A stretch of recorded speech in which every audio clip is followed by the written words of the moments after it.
Samuel Choi was the iron god of Seoul, a man who built an empire on cold logic and steel. He didn't just rule the city, he calculated it.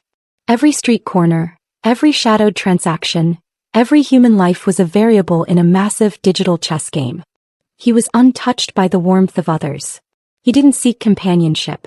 He didn't believe in the luxury of trust. To him, an emotion was a crack in the armor, and cracks got men killed.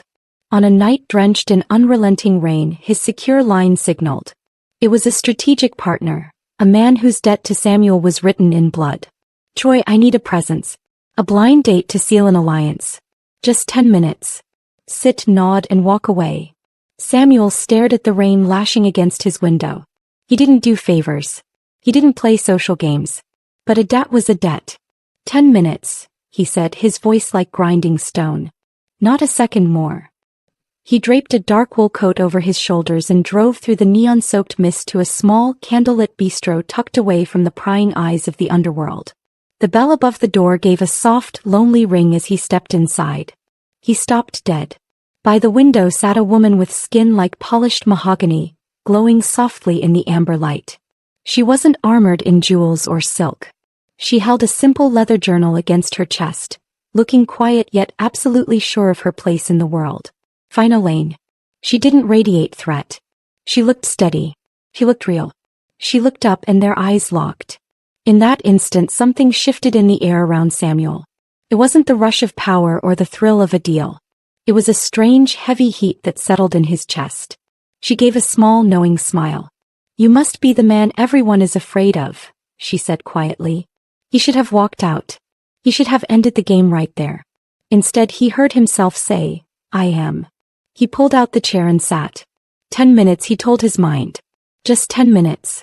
He didn't realize that the clock had already stopped for him. Phyna spoke with a calm that unsettled his every instinct. She told him she was a seeker of truths, a woman who looked for the stories the world tried to bury. I want to find what is hidden, she said, her gaze unwavering. Because the truth is the only thing that cannot be bought. Samuel felt a grim smile pull at his lips. The truth is a myth, he countered. In this city, everything has a price. She leaned toward him, the candlelight dancing in her eyes. Then you've been paying with the wrong currency, Samuel. You think you're the one watching everyone, but you haven't noticed the eyes that have been on you since you were a boy in that alleyway. Her words hit him with the force of a physical blow. That was a secret buried under layers of blood and concrete. She wasn't supposed to know. She wasn't supposed to be able to see him. She leaned back, her expression unreadable, and asked him what he did to earn such a heavy reputation. I manage the inevitable, he replied, his mind already racing to find the leak, to find the data, to find out how a woman who officially didn't exist knew exactly who he was. Samuel Choi stood on the edge of his penthouse balcony, a silhouette carved from the heavy shadows of a city that never learned how to sleep. Below him, Seoul was a sea of neon, a kingdom he had conquered not with luck, but with the cold, unyielding weight of his will. He was the iron god of this concrete sprawl, a man who viewed every skyscraper and every soul as a piece on a board he alone controlled. He lived in a world of silence and steel, where trust was a fairy tale told by the weak and feelings were simply vulnerabilities that led to a shallow grave. He did not seek warmth, for he was the one who decided when the sun rose and fell over his interests. The night air was thick with a coming storm, and his secure line pulsed with a rhythmic urgency. It was the one man who could still reach him, a partner whose life Samuel had bought and paid for years ago. The request was a bitter pill. A strategic alliance required a presence, a social mask he detested wearing. Choi, it's a blind date to grease the wheels of the merger. The voice crackled with a forced desperation. 10 minutes. Just sit there and let them see the man they are dealing with. I owe you everything, but I need this. Samuel felt the familiar surge of irritation, his hand tightening around the cold railing. He didn't play these games, he broke them. But a debt in his world was an anchor, and he never left a stone unturned or a favor unpaid. 10 minutes, Samuel said, his voice a low, heavy weight in the quiet room. If they don't have what I want by then, I am walking out and taking the deal with me. He didn't wait for a response before cutting the line. He draped a dark wool coat over his shoulders, the fabric feeling like a suit of armor as he prepared to step into the mundane world of cafes and conversation. He drove himself, the tires of his black car cutting through the rain-slicked streets like a blade. He arrived at a small, candlelit bistro that felt out of place in his high-powered reality. The bell above the door gave a lonely, fragile ring as he pushed inside, the scent of roasted coffee and old wood meeting him like an alien atmosphere. He adjusted his cuffs, his eyes scanning the room with the habit of a man who always looked for the exit before he looked for the target. He was here to end a debt, to move a piece, and to return to his fortress of solitude. He walked toward the back, his footsteps steady on the polished floor, ready to endure the next 10 minutes of his calculated life. Samuel navigated the dim interior of the bistro with the heavy, measured stride of a man accustomed to leading armies into the mouth of hell. The air here was thick with the scent of beeswax and ancient secrets, a far cry from the sterile, high-tech corridors of his corporate fortress. He reached the back corner, where a single table was bathed in the flickering amber glow of a dying candle. He stopped. By the window sat a woman who seemed to exist in a different frequency than the rest of the world. She held a simple leather notebook against her chest, her fingers steady, her presence radiating a quiet, unwavering confidence that acted like a physical weight against Samuel's chest. This was Phyna Lane. She did not radiate the frantic energy of the ambitious or the cowering fear of the weak. She looked bright, intensely alive, and entirely unimpressed by the shadow he cast over the room. Their eyes met, and Samuel felt a strange, heavy heat settle behind his ribs, a sensation that had no place in his calculated empire. It wasn't the thrill of a hunt or the rush of a closing deal. It was something far more ancient and unsettling. She didn't look dangerous, yet she possessed a stillness that made his every instinct scream for a tactical retreat. "You're late," she said, her voice a calm, melodic anchor in the quiet room. She didn't look up with the wide-eyed surprise most people wore when facing the architect of soul. She smiled shyly, a gesture so genuine it felt like a silent blow to his carefully constructed defenses. "But I suppose a man like you makes his own time." Samuel should have corrected her, should have asserted his dominance or walked away from this distraction. Instead, he found himself pulling out the chair and descending into the pool of light she occupied. He reminded himself he was here for 10 minutes. 10 minutes to pay a debt and disappear back into the safety of his cold reality. But as he sat across from her, the candlelight dancing in the depths of her steady gaze, he realized his internal clock had stalled. Phyna Lane sat with a notebook held tightly, her eyes shining with a brilliance that made the world outside feel gray and hollow. She began to talk not with the stuttering nerves he expected, but with a speed and clarity that demanded his absolute attention. Every word she spoke was a challenge to the ironclad logic he lived by. And for the first time in an age, Samuel Choi found himself without a move to make. Samuel leaned back, his frame casting a long, heavy shadow across the table that seemed to swallow the flickering light of the candle. He watched her with the clinical detachment of a man who had spent a lifetime decoding human behavior. Yet Phyna Lane remained an enigma, a locked vault in a world where he held every key. Her presence was steady, her breathing rhythmic and calm, a stark contrast to the chaotic pulse of the city screaming outside the window. He was the architect of soul, a man who mapped the secrets of others like a master cartographer, but here in this dim corner he felt the unsettling sensation of being the one under the lens. "You speak of truth as if it were a tangible thing," Samuel said, his voice a low, resonant weight that anchored the space between them. "In my world, truth is simply a commodity. It is bought, sold, or buried under enough concrete to ensure it stays forgotten." He expected the usual reaction, a tightening of the jaw, a flicker of uncertainty. Instead, she leaned forward, her eyes catching the amber glow until they looked like molten gold. "Concrete can bury a body, Samuel, but it cannot bury a memory," she replied, her voice dropping to a whisper that carried more power than a shouted command.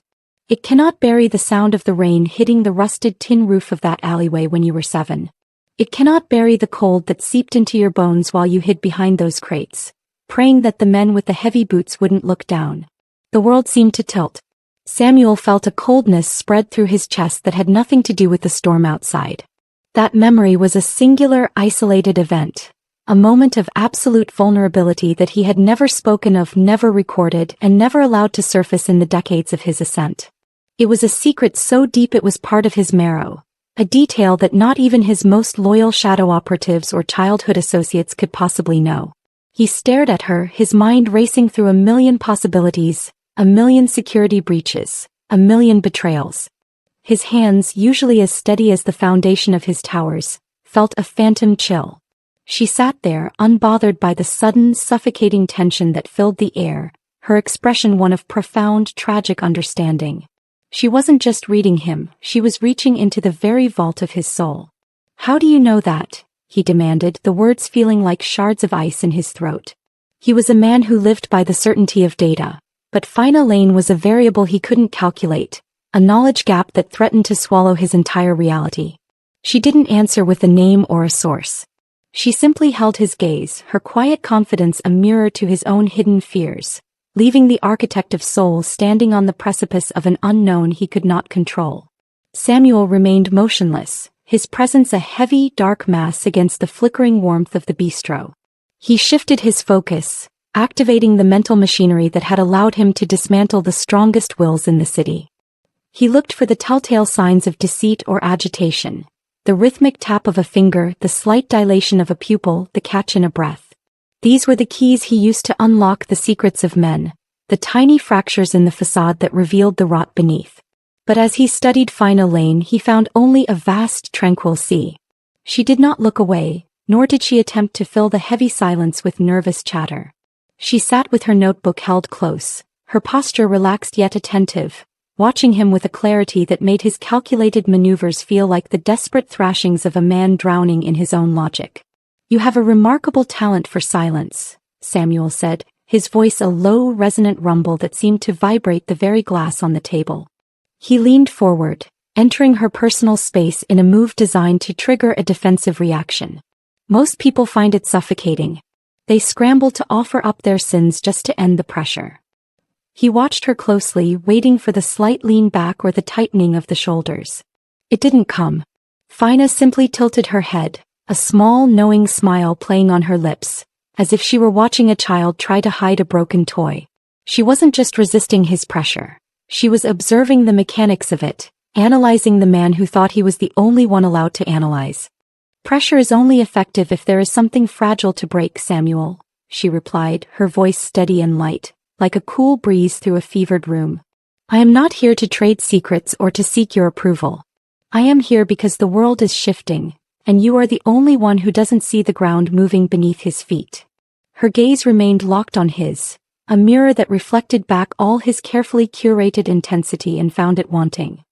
He felt the familiar weight of his own authority beginning to feel like a burden, a heavy suit of lead in a world that she inhabited with effortless grace. For a man who lived by the absolute certainty of his own power, the realization that he was entirely unreadable to her was a blow more profound than any physical strike. Samuel sat in the heavy silence that followed her words, his mind a fortress under siege. He had spent decades perfecting the art of the endgame, always knowing exactly when to strike and when to retreat, but Phyna Lane had effectively rewritten the rules of engagement without moving a single muscle. The amber light of the candle flickered between them, a fragile barrier against the darkness of the bistro, yet it felt as wide as the Han River. He searched for a rebuttal, a way to reassert the dominance that was his birthright in this city, but the air remained thick and unyielding. Before he could find his voice, Phyna closed her leather notebook with a soft, final thud. The sound was small, but in the quiet corner, it echoed like a gavel. She stood up, her movements fluid and possessed of a grace that didn't belong in a world of concrete and steel. Samuel checked his watch. Only 7 minutes had passed. In a life governed by the absolute sanctity of time and contracts, this was a deviation he couldn't permit. "Our time isn't up," he said, his voice a low rumble of command that usually brought men to their knees. Phyna looked down at him, her eyes reflecting a profound, quiet sorrow that made his heart hammer against his ribs. "You've spent your whole life counting seconds, Samuel, but you haven't lived a single one of them. I've seen what I needed to see." She didn't wait for his permission. She didn't look back to see if he was following. She simply walked away, the bell above the door chiming softly as she disappeared into the rain-soaked mist of the soul night. Samuel remained in the chair, his hands resting on the polished wood of the table. He was the undisputed king of the underworld, a man who ruled through a combination of fear and flawless strategy, yet as the seat across from him grew cold, He felt a sensation he could not name. It wasn't anger or the sting of a failed deal. It was a hollow, echoing weight in his chest, a realization that the silence of the bistro was now louder than the roar of his empire. He felt strangely depleted, as if she had taken a piece of his very foundation with her into the dark. For a man who prided himself on having everything, the sudden, sharp absence of a stranger left him feeling entirely, inexplicably empty. The rain hammered against the reinforced glass of Samuel's command center, a rhythmic drumming that offered no comfort to the man pacing the polished obsidian floor. He had returned to his fortress not as a victor, but as a man haunted by a 7-minute conversation that had defied every law of his reality. The scent of the bistro's beeswax still seemed to cling to his coat, a lingering reminder of the woman who had walked into the dark and taken his peace with her. Samuel stood before a wall of monitors, his face reflected in the cold blue light of 1,000 data points, waiting for the one certainty that always anchored him: information. His lead tech analyst, a man who had successfully mapped the hidden finances of dictators and the encrypted movements of global cartels, stepped into the light. He looked pale, his hands trembling slightly as he held a digital tablet. The air in the room grew heavy, the hum of the cooling fans sounding like a slow, mechanical heartbeat. Samuel did not turn around. He simply watched the analyst's reflection, his own eyes as hard as the steel beams holding up the ceiling. "Give it to me," Samuel commanded, his voice a low, resonant weight that brooked no delay. The analyst swallowed hard, his gaze dropping to the floor. "Sir, we've run her biometrics through every accessible database on the planet. We cross-referenced the facial recognition from the bistro's exterior cameras with national IDs, university records, and social media archives. We even tapped into the deep web medical registries and international travel logs." He paused, the silence in the room becoming a suffocating force. "There is nothing, sir. No birth certificate, no school records, no digital footprint. Phyna Lane does not exist. Not in Seoul, not anywhere." Samuel turned slowly, his frame casting a long, ominous shadow across the glowing screens. The news hit him with the force of a silent explosion. In a world where every breath left a trace and every scent was tracked by a satellite, a person without a past was an impossibility, a crack in the very foundation of the universe he had spent his life mastering. He thought of her steady gaze, the way she had spoken of his childhood fear with the intimacy of a witness, and the quiet confidence that had made his power feel like a burden. "Check again," Samuel said, the words feeling like shards of flint in his throat. "We've checked 4 times, sir," the analyst replied, his voice barely a whisper. "Whoever she is, she hasn't just hidden her tracks. She was never meant to be seen. She is a total blank." Samuel looked back at the window, the city lights blurred by the relentless downpour. He was the undisputed king of an empire built on the absolute certainty of data, yet he was now obsessed with a woman who left no shadow. The hollow weight in his chest expanded, a dark realization settling over him. He wasn't just facing a rival or a threat. He was facing a mystery that made the architect of Seoul feel entirely, dangerously blind. The silence of Samuel's command center was absolute, a heavy shroud that offered no sanctuary from the growing storm within his mind. He stood before the floor-to-ceiling windows, watching the neon veins of Seoul pulse beneath the relentless downpour. The report from his tech team remained a cold, immovable fact. Phyna Lane did not exist. In a city where every heartbeat was recorded and every scent was tracked, she was an impossibility, a void that defied his absolute rule. He felt the familiar weight of his power beginning to feel like a cage, a fortress built on data that had finally met its match in the unknown. In the days that followed, the architect of Seoul found himself haunted by more than just a memory.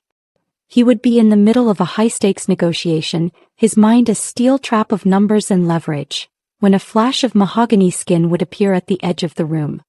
He would turn, his heart hammering against his ribs, only to find a shadow or a stranger. She was everywhere and nowhere, a steady presence that seemed to mock his every attempt at control. He saw her in the reflection of a rain-slicked alleyway, her calm eyes watching him from the dark, only for the image to wash away with the next wave of traffic. He found himself driving through the university district, the tires of his black car cutting through the mist like a blade. He told himself it was strategic, a search for a lead, but the hollow weight in his chest told a different story. He saw her sitting on a park bench, her leather notebook held tightly against her chest, her expression one of profound, quiet peace. He slammed on the brakes, the scent of the bistro's beeswax filling his senses. But when he stepped out into the cold night air, the bench was empty. Only the orange glow of the streetlights remained, painting the empty park in shades of lonely amber. His men began to exchange looks, their leader's legendary focus drifting like smoke in a gale. Samuel sat at the head of his long boardroom table, papers spread in front of him, plans, routes, contracts, but his mind was elsewhere.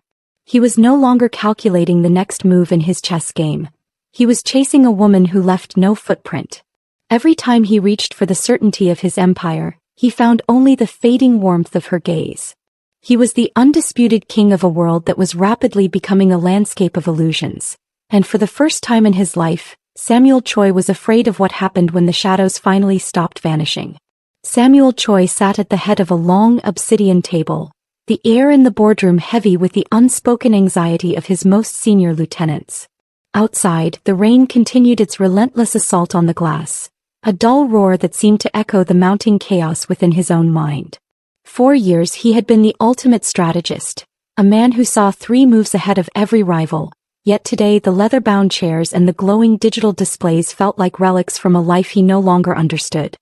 His focus, once as unyielding as the steel foundations of his city, was now a fractured thing, pulling him away from the multi-billion-dollar merger on the table and back to the amber light of a small bistro. The silence grew suffocating as his advisors exchanged frantic, sidelong glances. A crucial merger with a global shipping conglomerate, a deal that would cement his legacy, was stalling because the architect of Seoul refused to speak. Samuel stared at the empty seat at the far end of the room, but he didn't see an executive. He saw Phyna Lane. He saw the way she had looked at him with a quiet sorrow that made his empire feel like a pile of ash. He could still feel the phantom heat of her gaze, a presence so steady it made the high-stakes world around him feel thin and inconsequential. "Boss," one of his men whispered, his voice trembling with the weight of the moment. "The representatives are waiting in the main hall. They need your signature. The window is closing." Samuel didn't blink. He wasn't thinking about signatures or windows. He was thinking about a park bench that had been empty when it should have been full. He was thinking about a woman who left no footprint in a world he claimed to own. The logic that had governed his every breath was failing him, replaced by a hollow, gnawing obsession that demanded an answer he couldn't find in a database. He pushed back from the table, the heavy chair screeching against the floor like a dying animal. Without a word, he turned his back on the men, the deal, and the absolute power he had spent a lifetime building. He walked out of the boardroom, his footsteps echoing through the sterile marble halls. Behind him, he could hear the panicked murmurs of his empire beginning to fray at the edges, but he didn't stop. He stepped into the cold, driving rain, the neon lights of the city blurring into streaks of red and blue. He was the undisputed king of a world that was rapidly turning into a landscape of ghosts, a man who was no longer leading a legacy, but chasing a mystery that threatened to swallow him whole. For Samuel Choi, the strategic calculations were over. The hunt for the impossible had begun. Samuel Choi leaned his forehead against the cool, dark glass of his private elevator as it ascended toward the sanctuary of his penthouse. The world outside was a blur of rain and neon, a chaotic landscape that he no longer felt he could control. His empire was bleeding, his focus was shattered, and the silence of the rising car felt like the only honest thing left in his life. He was a man who had built a career on knowing exactly who was behind every door and exactly what was recorded on every camera, yet he felt entirely exposed in his own home. He reached for the control panel, his fingers brushing the polished steel, when the elevator gave a soft, rhythmic chime that signaled the arrival at his private floor. The doors slid open with a heavy, mechanical sigh, and Samuel stepped out into the dim light of his foyer. He stopped. The air in the room was thick with the scent of beeswax and the fading heat of the storm.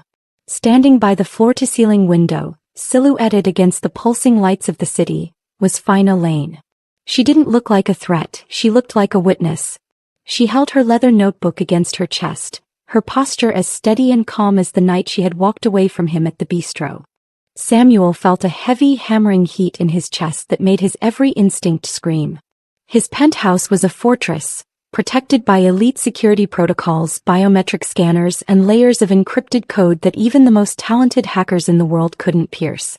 Yet she stood there, unbothered and unannounced, proving that the walls he had built were nothing more than an illusion. He didn't ask how she got in. He didn't reach for a weapon. He simply watched her, his own reflection in the glass looking like a man who had finally met a power he couldn't calculate. "You're a hard man to find when you don't want to be reached, Samuel," she said, her voice a calm, melodic anchor in the quiet room. She didn't move toward him, nor did she look away. She simply watched him with that same profound, quiet sorrow that had haunted his dreams. "My security is the best in the world," Samuel said, his voice a low, resonant rumble that sounded hollow even to his own ears. He stepped into the room, the weight of his own authority feeling like a suit of lead. "You shouldn't be here." Phyna gave a small, knowing smile that didn't reach her eyes. "Your security is built to keep out men with guns and greed, Samuel. It wasn't built to keep out the truth." She turned back to the window, the city lights reflecting in her steady gaze. "The world is shifting beneath you and you're still trying to count the bricks in your wall. I came to tell you that the hunt has already moved past the gates." Samuel stood rigid as the city lights outside cast long, shimmering lines across the floor, making the vast penthouse feel less like a palace and more like an open field. He had spent his life perfecting a shield of data and iron, yet Phyna Lane had breached it with the ease of a summer breeze.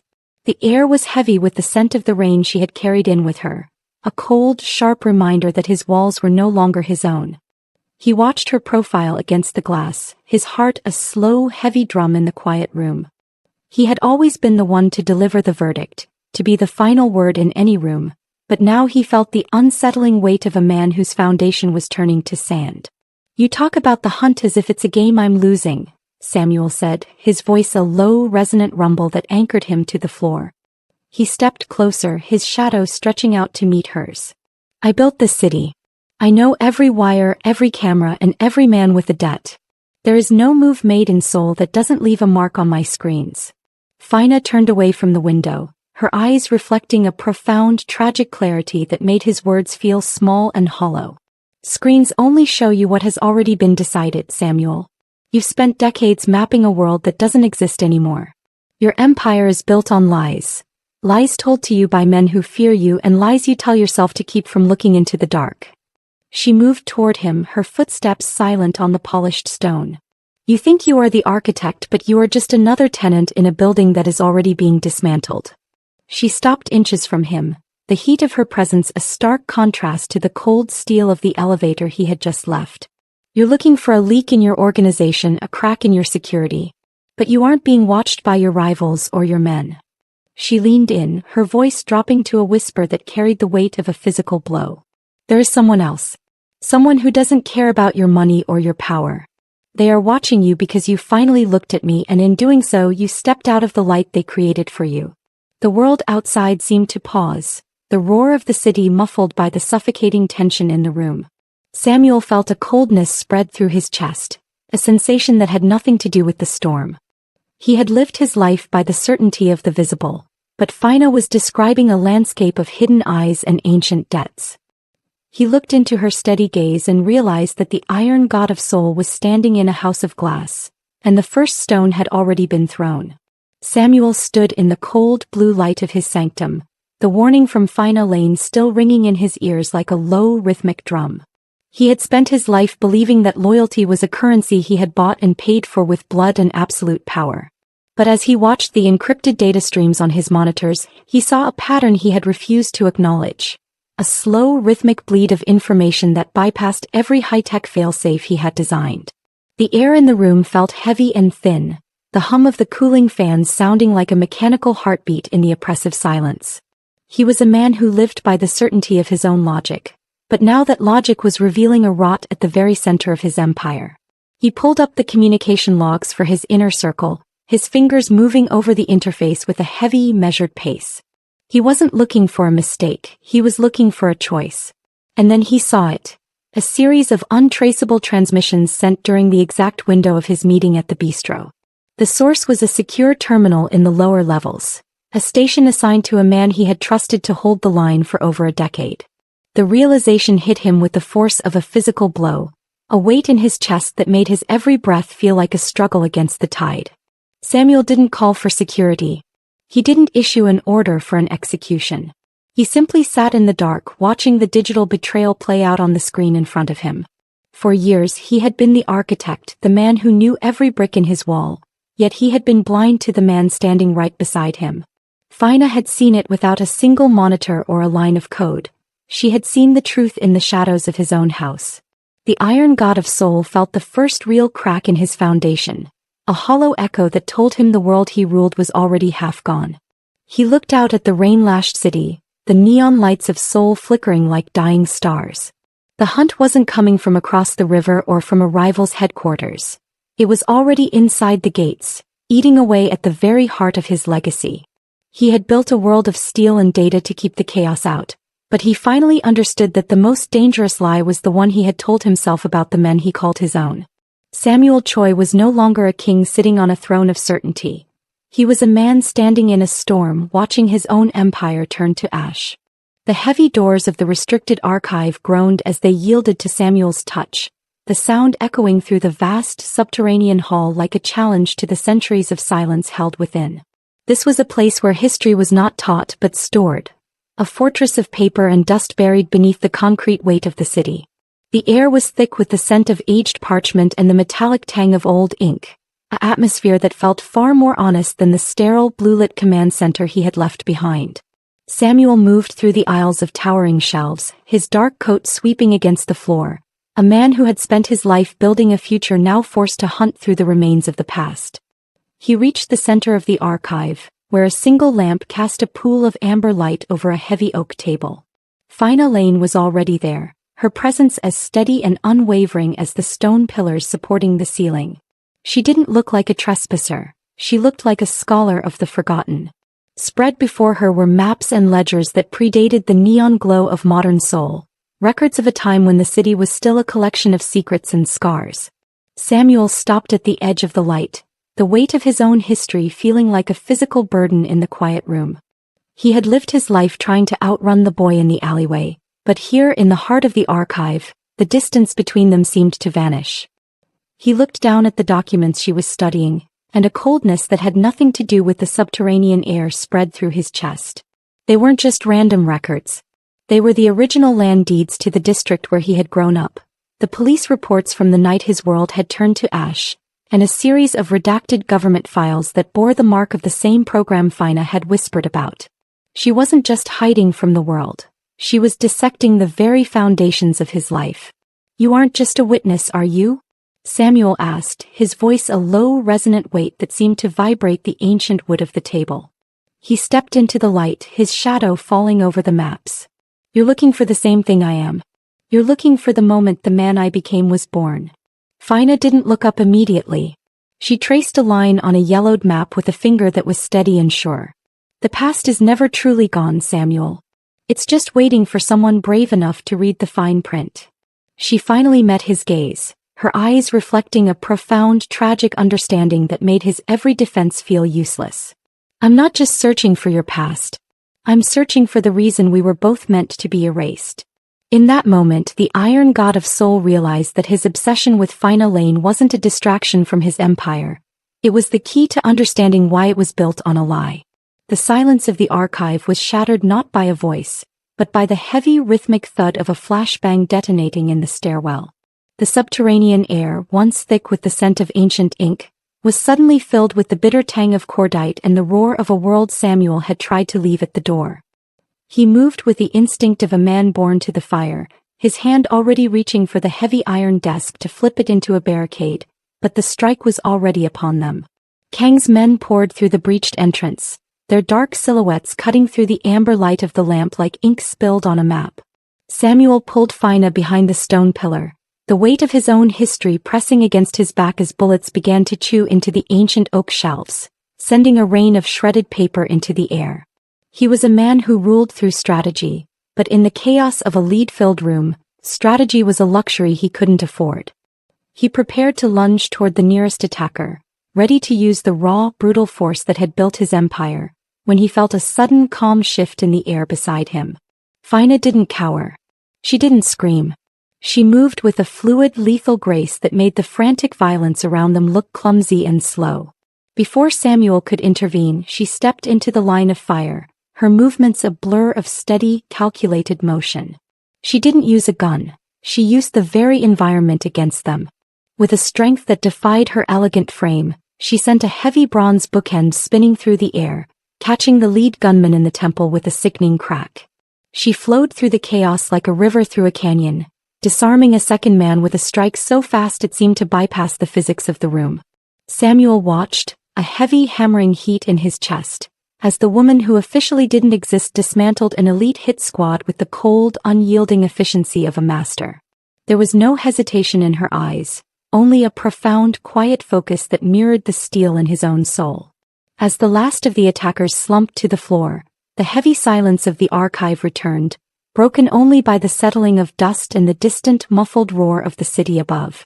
Phyna stood in the center of the wreckage, her breathing rhythmic and calm, her leather notebook still tucked safely under her arm. Samuel stepped out from behind the pillar, his dark coat heavy with the debris of the past. He looked at the woman he had thought he needed to protect and realized that the mystery of Phyna Lane was far more dangerous and far more beautiful than any empire he had ever imagined. The Iron God of Soul finally understood that the hunt hadn't just moved past the gates. It had found its match. The heavy, metallic silence of the archive returned, a suffocating shroud that clung to the wreckage of the subterranean hall. Samuel stood amidst the debris of shredded history and broken men, his dark coat heavy with the dust of centuries. He didn't look at the fallen. His gaze was locked on Phyna, who remained as steady and certain as the stone pillars that had shielded them from the fire. The air was thick with the bitter scent of spent lead and the lingering warmth of the lamp, a fragile sanctuary in a world that had finally breached his gates. He was the architect of soul, a man who had spent his life building a fortress of logic and steel, yet he felt entirely exposed in the quiet aftermath of the strike.